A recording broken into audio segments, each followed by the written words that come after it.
Let's open up with prayer, just a short prayer, and we'll go ahead and get going this morning here. Father, thank you again that we come to you in the name of Jesus Christ, because that's the only authority that we have. We have none in and of ourselves. We thank you for, as Steve said, another beautiful day, Lord God. You are so gracious, so kind, so merciful to us, Lord. I pray this morning as we would focus our attention on the cross, that the great ramifications that it has for us, Lord God, of course, but what it meant to you, Lord. And if it's important to you, then obviously it's important to us. And so I pray this morning that as we would gaze into your word this morning through the different selected texts that we'll be looking at or referring to, Lord, that you would use the word of God, open it up to our hearts, that the Spirit of God would use your word and continue to help us to grow and mature in Christ, and that we would gain more understanding and therefore love Christ even more. And there would never be a question with anybody, any of our family, friends, that Christ is first and foremost.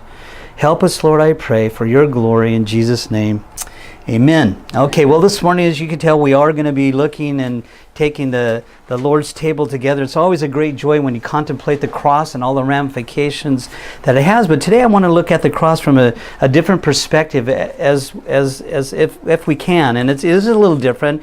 It's how the death of Christ glorified God. How the death of Christ glorified God. That's a little different, because normally when we look at the cross, it's more or less what the cross means to us. But you'll see the two themes kind of commingling together. But what the death of Christ and how it glorified God and what it meant to God.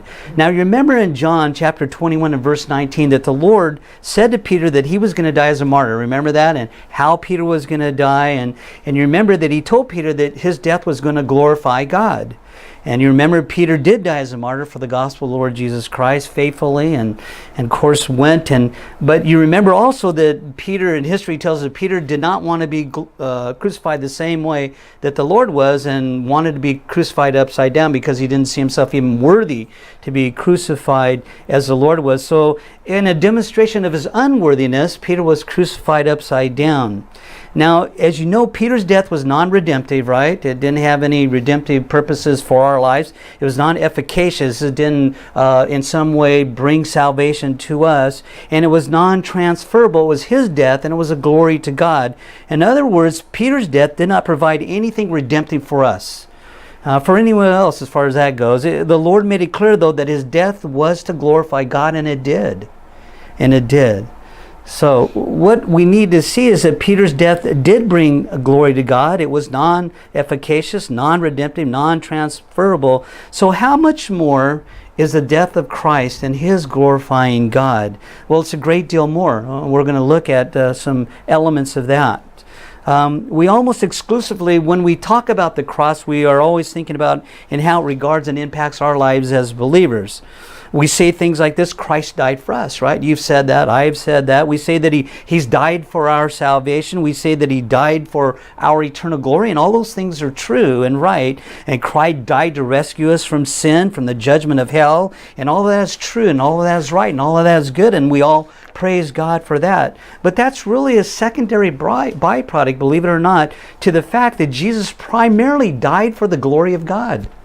He died for the glory of God. It sounds a bit different, I know, but I want to look at this truth and see if you can kind of come to the same understanding. Now, all those things are true, what Christ has done for us, but primarily Christ died for the glory of God the Father. And we'll look at that. In John 17:4, Jesus was talking to the Father, and he said, I glorify thee on earth, having accomplished the work which thou hast given me to do. Jesus came into the world to bring glory to the Father. And that's a good reminder for us. We're here for a purpose, to glorify God. Whether we eat, drink, we do all for the glory of God, right? In John 17 verse 8, or John 7 verse 18, it says that Jesus came seeking only the glory of the one who sent him, only the glory of the Father. John 8:48, Jesus said, I do not seek my own glory. Everything that Jesus did was for the glory of God. That was his purpose. In John 12, verses 27 and 28, Jesus, anticipating the cross, looking ahead, he says, my soul has become troubled. So in the Lord's desire to glorify God, it wasn't without trials. It was with great trials and tribulation. Jesus said, what shall I say then? Father, save me from this hour? But for this purpose I came to this hour, Father, to glorify your name. And there came therefore a voice out of heaven that says, I have both glorified and will glorify it again. The Father was pleased at the glory that Jesus shared or gave to the Father in his death. Jesus knew that his life was to be lived for the glory of God. There was never any doubt about that. And his death was to be died for the glory of God. Not only his life to be lived for the glory, but his death to be died for the glory of God. Peter affirms this in 1 Peter 4 and verse 11. It says, in all things that God may be glorified, listen, that God may be glorified through Christ, to whom belongs glory and dominion forever and ever. Amen. Amen. So when we come to the table today and think of the Lord and think about the cross, I want us to think not so much of what the cross means to us, but what it meant to God. What it meant to God. And listen, in order for us to have any meaning of the cross for us, it must mean everything to God, right? If it means everything to God, and I'm going to show you that it does, then it means everything to us. When we understand what it meant to God, then we will understand what the cross means to us much, much more. So let me give you just a few things to think about, and I'll try to go through these things fairly quickly. So just kind of follow along and scratch a few notes that maybe help you to remember. Number one, the death of Christ was a sacrifice to God. The death of Christ was a sacrifice to God. Now remember, in the Old Testament system of sacrifices and offerings, all the offerings, all the sacrifices were to be brought and offered to God. Not to the priests, but ultimately to God, right? God alone was to be the recipient of every one of the sacrifice and every one of the offerings. He was the main focus. They were all for God, always for God. And because sin and sinners had offended and dishonored God, that they had to have an offering. Because all sin dishonors God, the sinners are therefore guilty and subject to the wrath of God because of their sin. However, wonderfully, God in his mercy in the Old Testament did provide a way, right, that a sinner could come before him and temporarily have their sins dealt with and temporarily covered. And you know that. The person now offering the animal sacrifice would bring it to the temple priest. And remember, the priest had to go through a whole bunch of different cleansing activities before he could even do the offering. And history tells us that a lot of times that the priest had to wear a robe around his waist, because if he didn't enter in the most holy manner of glory, God would strike him dead and they would have to pull him out. And so it was interesting. So the offering was brought by the person, the sinner who was coming. It would be given to the temple priest. The priest would lay his hands on the offering or the animal as a symbol of transferring the sin of the person who brought it to the animal, right? And then that offering, of course, would be killed and put on the altar. The animal was then killed because God requires death for sin. Right? It's a beautiful picture when you look at it. The wages of sin is death. The soul that sins shall die. That's what the Bible says.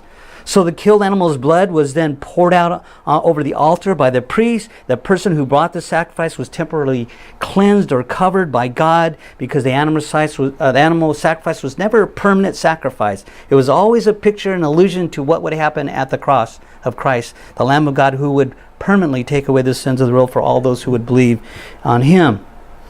So it was only a temporary deterrent of God's wrath against the sinner. But what the Old Testament sacrifice taught us was that God's wrath is deferred by a sacrifice, by a blood sacrifice. And that sacrifice had to be offered to God alone. To God alone.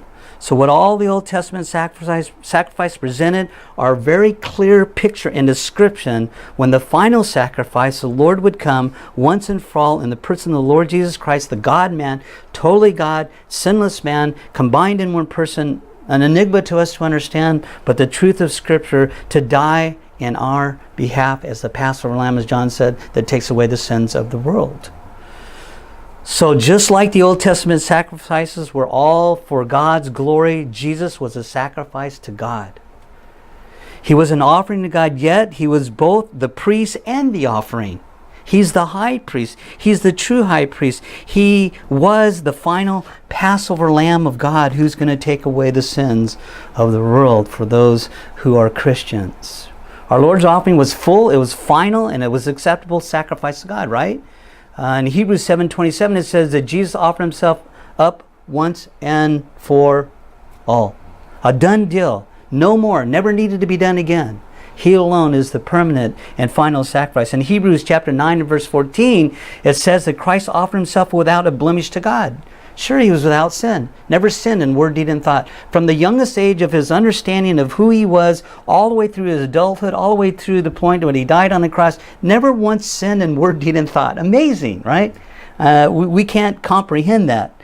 But he did. And he did it because it had to be an unblemished lamb, a spotless lamb. And that was what the person who was bringing the offering in the Old Testament was supposed to be the best. Not the worst, not the blind sheep, not the lame sheep, but the best sheep. And it was an honor to God. And so in Hebrews 9:14, that Christ offered himself without a blemish to God. Why? Because God required a perfect, spotless sacrifice. And then in verse 22 of chapter 9 of Hebrews, it says, and you know this verse, without the shedding of blood, there is no what?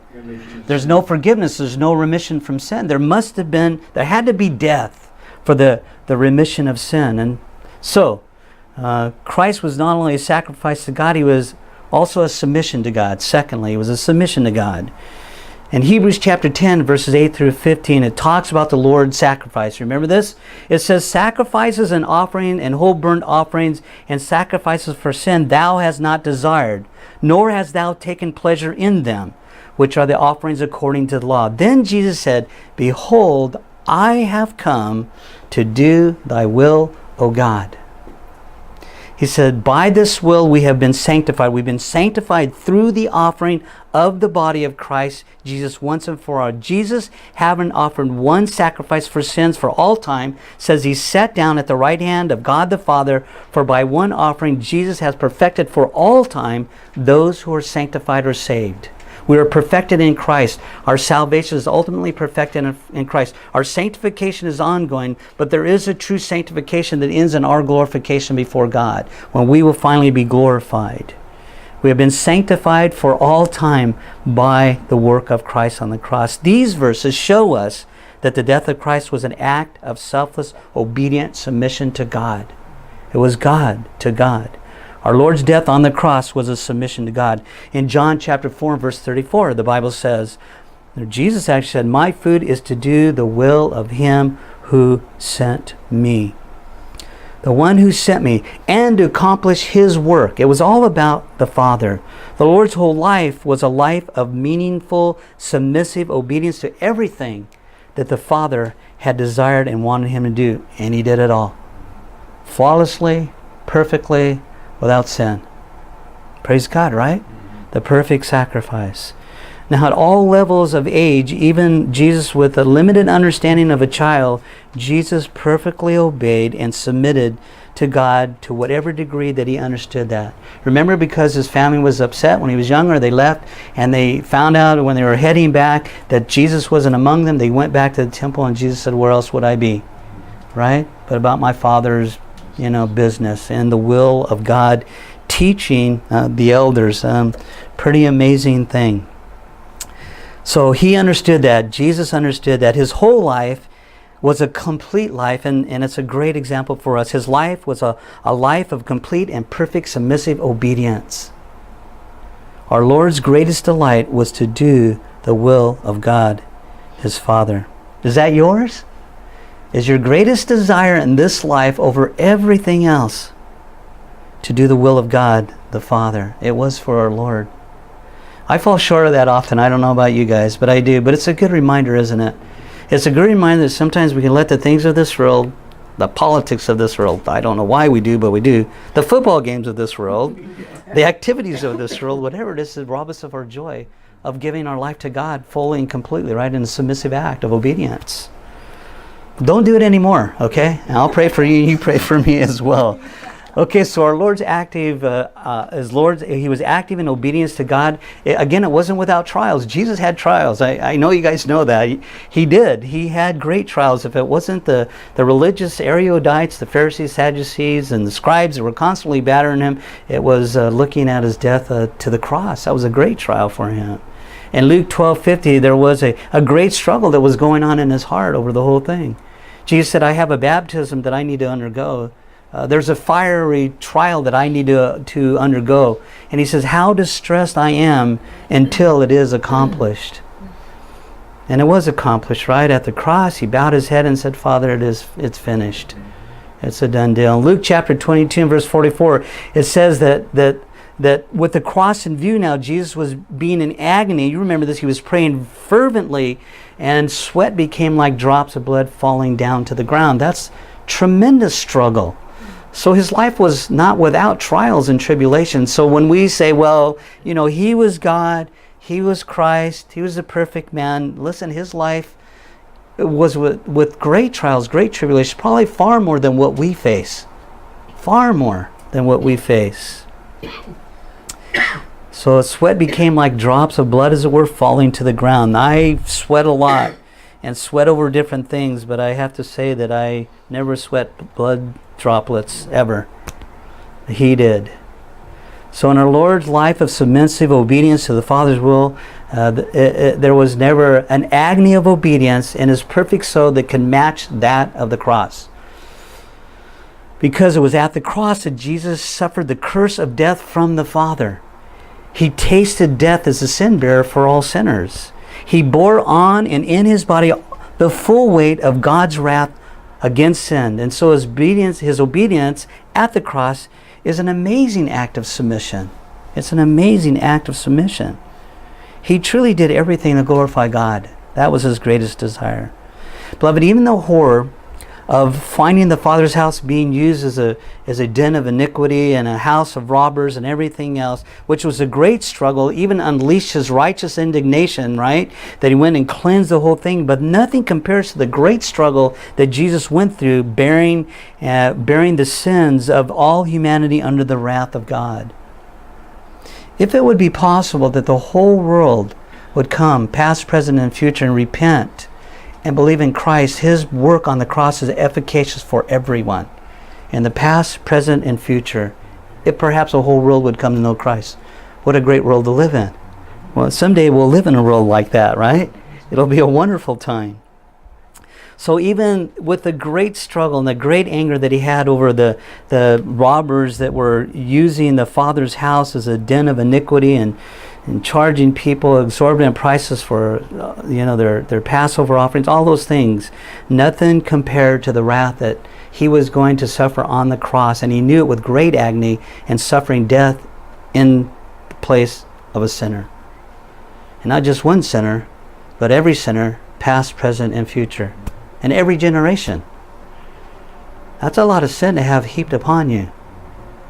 And it's amazing to me that Jesus did it in 3 hours. Now think about it. If we could perhaps pay for our sin, which we cannot, we cannot. But if we could, it would take all eternity to pay for our sin alone. But we can never do it, right? We know that. But this is just an example. All of our sin we can never pay throughout all eternity and pay the price of sin against God. Jesus did it all for every sinner in 3 hours. That's amazing. Oh, he's the God-man. In him was the ability to take the weight of the sins of the world for everyone who would ever live in 3 hours. Amazing to me. I'm always amazed at that when I read that. I think, wow, that's really amazing. 3 hours. So he struggled bearing the sins of humanity under the wrath of God. He struggled the idea of being the sin bearer, but it was only a momentary struggle because his desire was to do the will of God. And he was the body that was prepared to go through that struggle, as we read. His submissive obedience to the will of God was a perfect submissive obedience. His obedience was complete in that he lived for God, he loved for God, he trusted in God, and he worshiped God. Great example for us, right?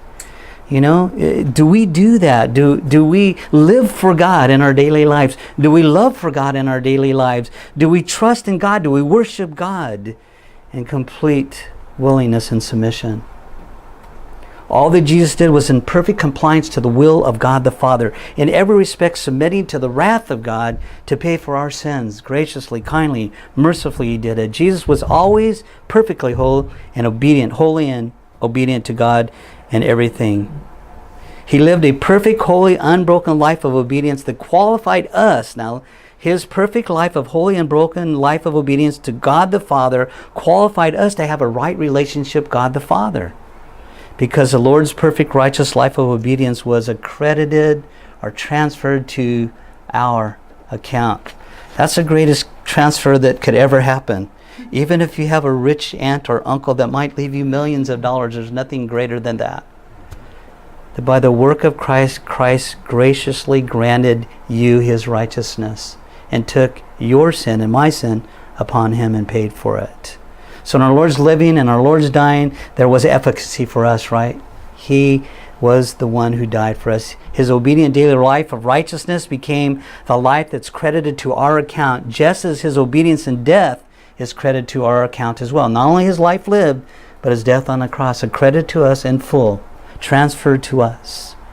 And so when you look at the death of Christ, first we see the sacrifice made to God in order to appease the wrath of God. Secondly, the death of Christ is the perfect life of obedience, submission to the will of God. And thirdly, the death of Christ was submission offered to God. It was a submission offered to God. A substitution. Submission's coming. It's a substitution offered to God. He was the substitute Lamb of God. Our Lord was offered once to bear the sins of many. He died not for his own sins because he was sinless, but he died for our sins. 2 Corinthians 5:14, the Bible says, speaking of Jesus, he died for all.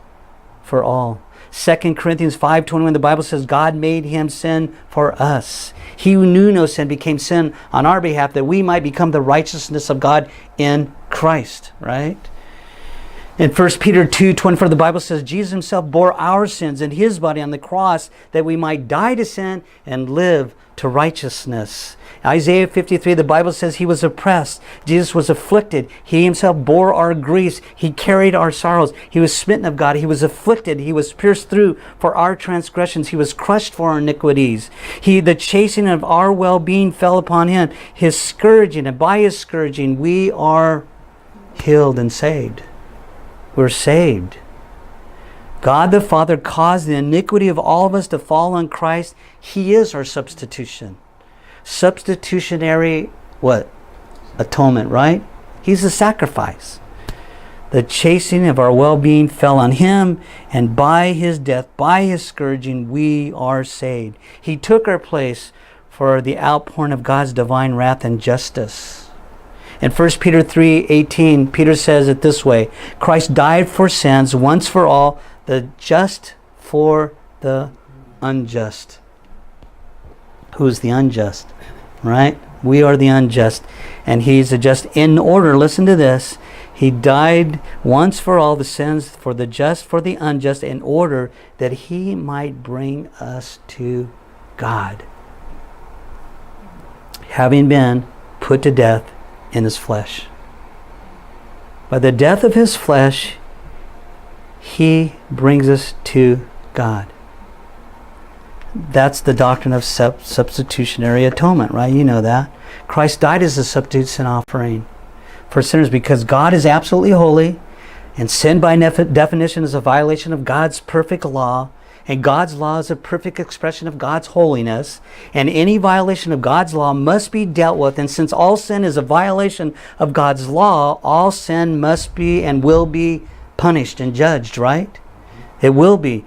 And again, you can either turn to Christ and let him make that payment, or you will suffer the wrath of God in hell forever and ever in torment.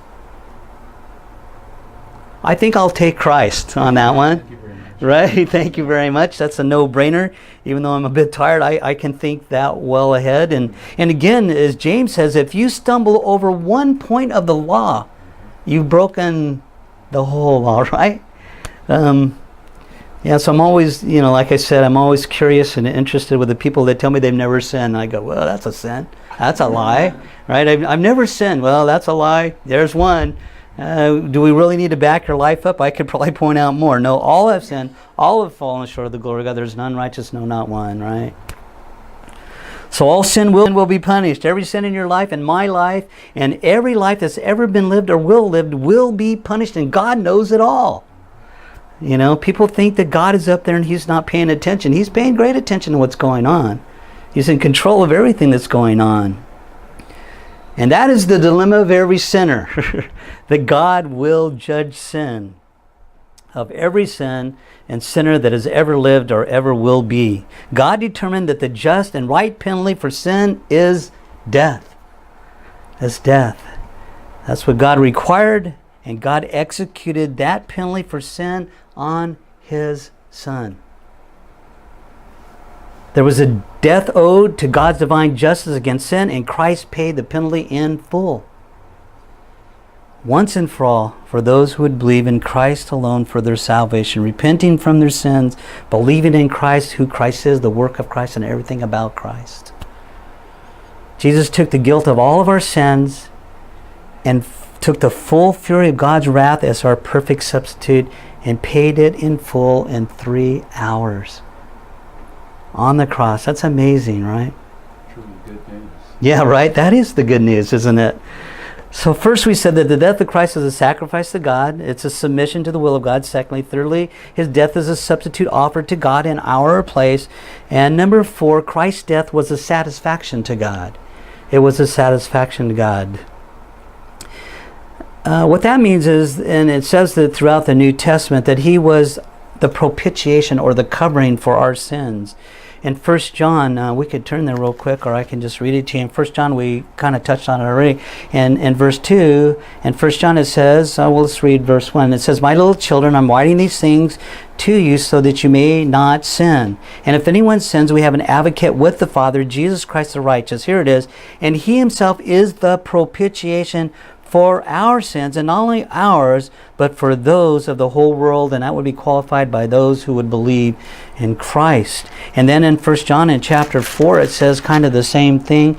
In chapter 4 in verse 10, it says this, "And this is love, not that we loved God, but that He loved us and sent His Son to be the propitiation for our sins." The propitiation. That propitiation means satisfaction. You're aware of that. It's like a covering. It's a satisfaction. In other words, God the Father was completely and wholly satisfied by the works of the Lord Jesus Christ as a sin-bearing offering for us. The offering of Christ was enough that God was satisfied, or propitiated, you could say. Or propitiated. Whereas God could never be satisfied with us, He was fully and completely satisfied with His Son, and whereas we could never be satisfied with taking, where He could never be satisfied, God could never be satisfied in taking us into His family until He was satisfied with His Son being the sin bearer. Now we have full access as the family of God. God the Father couldn't reconcile us. In Christ, the Son of God, the Father found complete satisfaction, propitiation, and reconciliation. God the Father was satisfied because Jesus is our sin covering. He alone is our propitiation. I'm going to get a shirt that says that, I think. Jesus Christ is our propitiation. Then see what people would ask me on that one. And because God the Son is the perfect substitute sin offering, He has perfectly placated God's holy wrath against us fully. Folks, God is not angry with you anymore. Now, He does get mad at sin.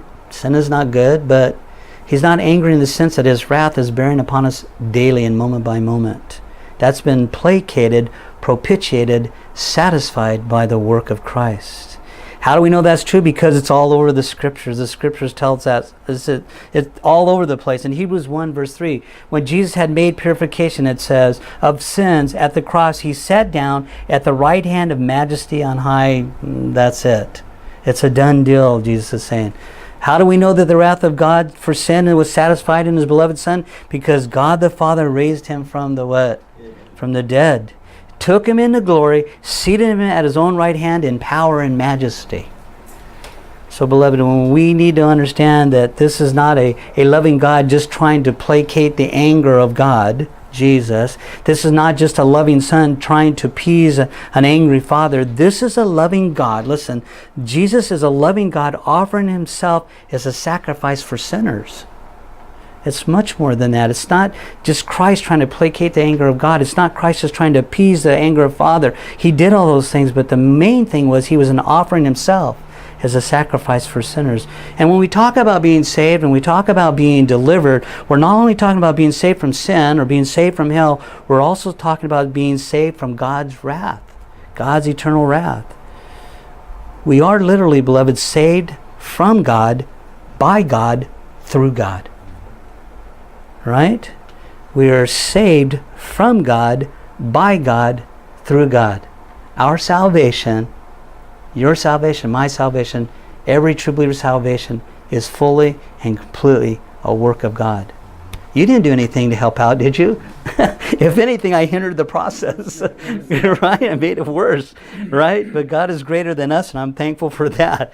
Christ, who is God, provided himself as a substitute to bear the full fury of God's judgment, so that we can be saved from the wrath of God's judgment against our sin forever. Forever. And that's why in Psalm 103 verse 12 and in Micah 7 and verse 19 it says, our sins are removed as far as the east is from the west, buried in the depths of the deepest seas, and remembered no more. No more. How about that? That your sins before God are remembered no more. And that's why in Romans 8:1 it says that we are no longer under condemnation, right? So propitiation relates to God, it relates to his satisfaction, it relates to his being placated, it relates to his wrath being exhausted against us. So in reality, the removal of God's wrath, is an act from God, by God, to God. Okay? Christ died as God, sent from God to satisfy God's wrath against sin that has been paid in full. It's removed as an act from God, by God, to God. Pretty cool. The fifth truth of God's glory through the Christ's death. Not only is the death of Christ a sacrifice, a submission of the will of God, a substitute offered to God, it's a satisfaction to God. And fifthly, number 5, Christ's death was a salvation to God. Sounds kind of strange, a salvation to God. What I mean by that is that we were rescued and we were delivered out of the kingdom of darkness and put in to the kingdom of light of his Son, Jesus Christ, right? We were taken out of the darkness and put into the light. Our Lord's death was for the purpose that we might belong forever to his glorious kingdom. Christ not only redeemed us, but he also ransomed us, right? There's two parts here, redeemed and ransomed. The word redeemed means to buy or to purchase from the marketplace. And it was used of talking about a person that was redeeming or buying a slave as freedom. That's the main use of the word, redeemed. Well, we were slaves of sin, and we were redeemed to that, and now we are slaves to righteousness. We were redeemed from being in the slave market of sin and unrighteous. The word ransom carries the idea, and you know what that is, carries the idea of somebody paying a set price to another for a person or a slave to be released. So it's a ransom that's being paid to somebody at a set price in order to be released. Well, God has a set price for sin, and that's what? Death. That's death. So if you understand that Christ died as a ransom payment to God the Father on our behalf and all those who would believe in him, you understand more greatly what it means for us to be ransomed and redeemed as well. His life, Jesus' life, was not a ransom, and I've heard this one too. Jesus' life was not a ransom payment to the devil. That's charismatic baloney. I don't know if that's theologically sound or not. That's what a lot of the weird charismatic, and I'm talking about, weird thinking that some think and teach, right? You've heard that one, right? That Jesus' death was paid to the devil. No, that's crazy talk. It was a ransom payment to God, who can destroy both the soul and body. Remember that? Jesus said, don't worry about the guy who can take your life. Worry about the one who can destroy your life and your soul and hell forever, referring to God. So it's not a ransom paid to the devil, as some of those guys teach. God has the final authority on every life, right? He is the final authority on every life. It's God who's the judge of all humanity. The ransom price for sin had to be paid to God, by God, for God. And that's why in Acts 20, verse 28, it says that Jesus is the one who purchased us with his own blood. 1 Peter 1:18 Bible says, you were not redeemed, listen, you were not redeemed, you were not bought out of the slave market of sin with perishable things like silver or gold from your empty way of life inherited from your fathers. It's kind of a dig there. That's a good one. It's not your gold and silver that redeemed you, which is an empty way of life, by the way, inherited from your fathers. But here's how. But with the precious blood of the Lamb, unblemished and spotless, the blood of Christ. Romans 3:24 says about the same thing. We have redemption in Christ. In Titus 2:14, the Christ redeemed us. In 2 Timothy 2:6, the Bible says Christ came as a ransom for all. Well, the Bible talks about this over and over and over again, as to not leave anybody confused about the fact. The price of our redemption, the price of our ransom was set by God, and God's price was death, and that's why Christ had to die. It was through the death, through the Lord's death, that He ransomed us. And as it says in Galatians 3:13, that Jesus Himself bore the sins of us on His own self. He bore the curse on our behalf, the curse of sin. He redeemed us from the curse of the law, having become a curse for us. So it took Christ becoming the curse to remove the curse from us. He literally had to be the curse, which is the death part on the cross, in order that the curse would be removed from us, and it was and is. Christ paid the ransom price. He paid it to God. His death was a sacrifice to God. It was an act of submission to God. It was a substitution that satisfied God. It was a salvation that paid the full ransom price to deliver us from sin to God. And lastly and quickly, Christ's death was a means of our sonship to God. His death was a means of our sonship with God. Christ in His death reconciled us to God. He made us children of God, right? And such we are. It was Christ who provided all that was necessary for us to become the sons of God, or the children of God. Our Father takes us into His most intimate relationship and fellowship as His family by and through the death that Christ paid on the cross. In Romans 5:10 it says, while we were enemies of God, we were reconciled to God through the death of His Son. In Hebrews 2 verses 9 and 10, the Bible says, it was through our Lord's suffering, death for everyone, that God crowned Him with glory and honor, in order that Christ would bring many sons, or many children, to glory. And that He's not ashamed, the Bible says that He's not ashamed to call us brothers, brethren, even friends. Christ's death is a means of our sonship with God. So the bottom line is that Christ died to bring the elect children of God into the family of God. In Colossians 1:20, the Bible says that Jesus reconciled us by making peace with God through the blood of His cross. So we were formerly alienated from God, and we were His enemies, but now we are reconciled to God. We are no longer His enemies through the death of the Lord Jesus Christ. And that's good news, right? Maybe greater than good, right? That's probably the greatest news of the saving gospel. God's hostility, God's anger, God's wrath, God's vengeance against us has been completely satisfied, placated by the death of Christ. And to all who believe in Christ and His saving work of atonement and redemption are now welcome to come to God's glorious eternal family as His own. Pretty cool. So Christ died on the cross to remove God's hostility, to remove God's hatred and enmity with sinners. And the only way that we can end God's hostility is to come to faith and belief in the Lord Jesus Christ alone, and trust in His atoning work on the cross. And that's why I think we, along with Paul, can say in Galatians 6:14, may it never be that we should boast except in the cross of Christ. Right? Let our boast be in the cross of Christ. Okay.